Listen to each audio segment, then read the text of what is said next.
One thing I feel like, and this isn't all anime, but I feel like a lot of anime I kind of have a hard time getting into because I feel like the setting of animes these days, it's one of the reasons I like really enjoyed Bocchi the Rock and thought it was really good. It was in an actual place, you know? It was in an actual place. The setting, apart from just being like, oh, school, like it felt very real. You know what I'm saying?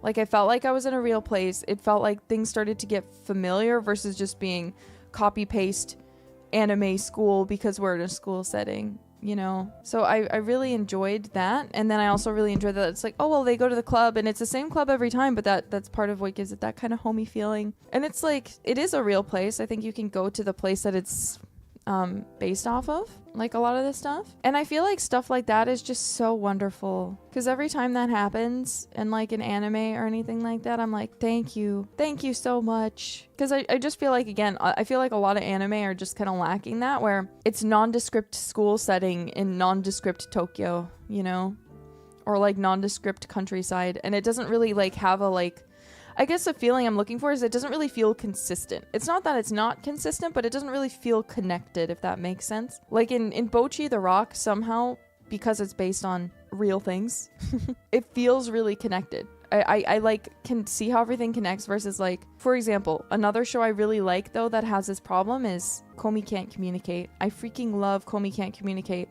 but I can't see how the beach that they went to or the pool or wherever connects to everything else, because a lot of the backgrounds to me just feel like, oh, it's just nondescript stuff. But the show itself is really good, so it's one of those where I can kind of like pass it up and be like, whatever, it's not important, because the importantness here really is just Komi can't communicate. Like, she can't freaking communicate, and that's fine.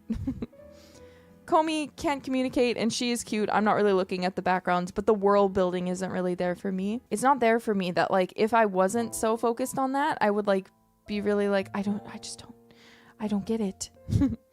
I don't know where I am. I don't know where she is, you know? My dress, oh my god, I'm so excited for more of My Dress Up Darling. I watched season 1 because I was convinced that My Dress Up Darling was going to be one single thing. I thought it was just gonna be like one season anime, like a little rom-com that's like 24 episodes. But then I find out it's like really long. And you guys know how I function, where I personally prefer to wait until the show is all the way out before I watch it. So it's been really hard because all of the shows that are coming out that I'm interested in are like not just like, I even thought Free Run, however you say it, Fureren, I don't know. I like really wanted to watch it, and I thought I was like, oh, it is one of those where it's just like a single season, and then they're like, I saw people be like waiting for season 2, and I was like,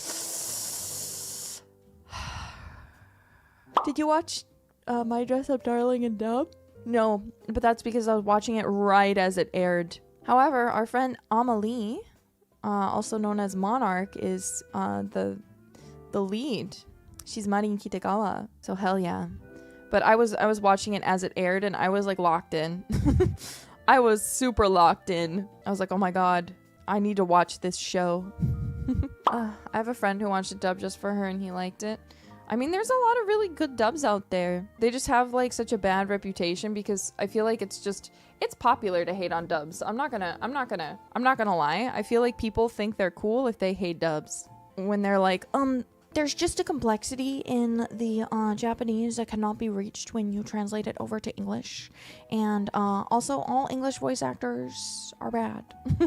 Those are usually the two things I see, and I'm like, I mean, if we're talking about Bakemonogatari, I would agree with you that show is probably near impossible to dub. I can't even imagine it. I can't imagine how you would dub Bakemonogatari, you know? I can't imagine it.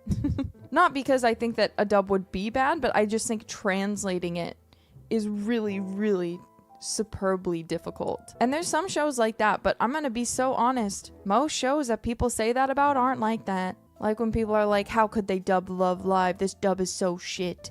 It's so cringe. And then I look over at the Japanese and it's like saying the same things and the same cringy things just in Japanese. I'm like, I see. You don't know any Japanese. You just think it's better because you don't know Japanese. Because let's be honest. If we're talking about idol shows specifically, and this is coming from me, I fucking love idols. I love the idol journey. I love idol things. I love idols so much. There's no way you can say in English, and my dream is to be an idol. That sounds normal. And let's be honest, in Japanese, it probably doesn't sound normal either. But it's so much, if you're an English speaker, to hear it in English is so much more cringy than hearing it in Japanese and reading it, you know? Or like there's a like the Love Live one that's going around that's like Shiki-chan nani ga suki? In Japanese that sounds cute, but if you translate that, it's just like person's name, what do you like? Which isn't bad, but like it's just kind of like, oh, that's like in English it's just like not as cute as like versus nani ga suki? I'm like, I don't know what nani ga suki. I mean, I do, but like in the context of most people, they probably don't really know. They might know nani and ski, right? But like you don't really like, it's hard to explain. It's hard to explain. Because even then, if you know nani and ski, it just means like what like. Shiki, what like. Nerissa, nani ga suki? Nerissa, yes, what like. It's so cute though. But that's the thing. It's like some things just like when you try to translate them over, it's just going to sound a little funny because it's just funny. Well, also Japanese is fundamentally differently built that you can skip a lot of stuff. Like even if, because you in English you'd say, Nerissa, what do you like? As to where, and like you have the what, and then you reiterate the you, even though you already said my name. Like you couldn't say, what do like? But effectively, you know, that's what the Japanese is kind of saying directly, you know? It takes work. It takes work to translate stuff like that into something that maintains the same fun that the Japanese version had, you know? And it's also hard because you're always going to be compared in that sort of situation to someone or to the Japanese. But the funny thing is the people who are comparing it are people who 90% of the time don't speak much to any Japanese, if any at all. So it's a complicated job, and it's a thankless job because most of the time you just get hated on. Sort of related, but imagine ancient Romans learning how we scientifically named animals. What do you call this animal? Small pointy beak bird. Oh. Look, but it's funny that way. And look, by the way, I'm not trying to convince any of you to like dubs. If you don't like dubs, that's fine. But it's one thing to not like something and it's one thing to be mean, you know? I like good dubs too. I feel like there are some really amazing dubs out there. Like, we can all agree this one's an oldie, but it's always good. Cowboy Bebop, legendary dub. So amazing. I've seen all of Cowboy Bebop, but I haven't found a way to watch the movie yet. So I haven't seen it, but I want to. And I got so excited because on the plane, there was a freaking movie. And I was so excited, there was no subtitles. And so I watched, I think, about 30 minutes of it. But my Japanese isn't good enough that I could kind of piece together what was happening. But I just got to a point where I was like, it's too far gone. Lucky Star's dub was peak. Let's be honest, Lucky Star and Haruhi, a lot of stuff that just came out from that like time period was obscenely good and had obscenely good dubs. I think that like 90s to 2000s and just a little bit into the 2010s, I feel like those were the best, in my opinion, like dubbing years. Slayers, I know I mentioned this before, but Slayers is literally the dub that made me want to do voice acting. Lisa Ortiz, the voice actress for Lena Inverse, who was my favorite anime character for a long time, is so inspiring. Her voice is so good. The dub was so good. And I'm like, oh my god, she's amazing. I want to do that too. Lisa Ortiz, if you see this, I love you. Crispin Freeman was also in that. He was Zelgadis. I wonder if that's how his name is actually supposed to be said, because that's how I remember it, but I feel like I looked at the spelling and I was like, what the hell? And I was like, is that really said as Zelgadis? But I'm just gonna keep saying it like that. That's how it's said now. I have decided. I like Slayer's try. I like the Slayer's openings. Give a reason for life to get day. Bow, bow, bow, bow, ba, ba, ba, ba, ba, ba. Ba ba ba ba ba ba ba ba ba ba ba ba ba ba ba ba ba ba ba. It's good. Do you like the Naruto dub? Yes, I do. I watched the dub growing up, and then I watched the sub, and I think both the sub and the dub are amazing. I think they're wonderful. Believe it. SAO dub, I didn't watch SAO and dub. I watched it when it came out, but I don't dislike SAO. I liked it, but I think the first season was enough for me. That, like, when the second season came out, I kind of watched it, but I was like, oh, you know, and then there was more that came out, and I was like, oh, I don't know. I was just kind of done with Kirito after a bit.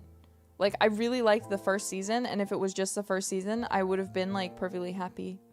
But yeah, I think there was just a bit too much of it for me. But I still liked it. I really liked Asuna. I think it's been a long time since I've seen SAO. I don't remember if her name's Asuka or Asuna, but I'm pretty positive it's Asuna. How about I've never seen the abridged. I don't know about that. Do you love Danganronpa? I do. This was a long time ago, but I actually used to cosplay as Kyoko Kirigiri.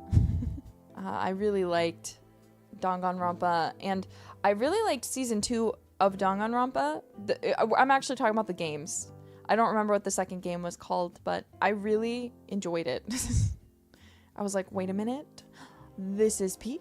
This is peak? I guess, like, because it's kind of like I don't know what the genre would be called, but it was kind of at the time where a lot of stuff like that was coming out, where it was kind of like a little darker, but like they were all like, I felt like a lot of them were trying to be kind of like Mirai Nikki clones at the time. I don't remember if Danganronpa came out before or after, but I feel like at the time, for some reason, I was really like getting a bit like exhausted that it's like Mirai Nikki and stuff like that. I really like enjoyed, but then like there was a lot of other things that were similar, and I was just like, please, you can't follow up peak with peak, like, because the thing you're making isn't peak, you know? But then I saw Danganronpa 2, and I like immediately was like, holy shit, this game is incredible. Like, because I wasn't expecting any of it. I'm not a good investigator.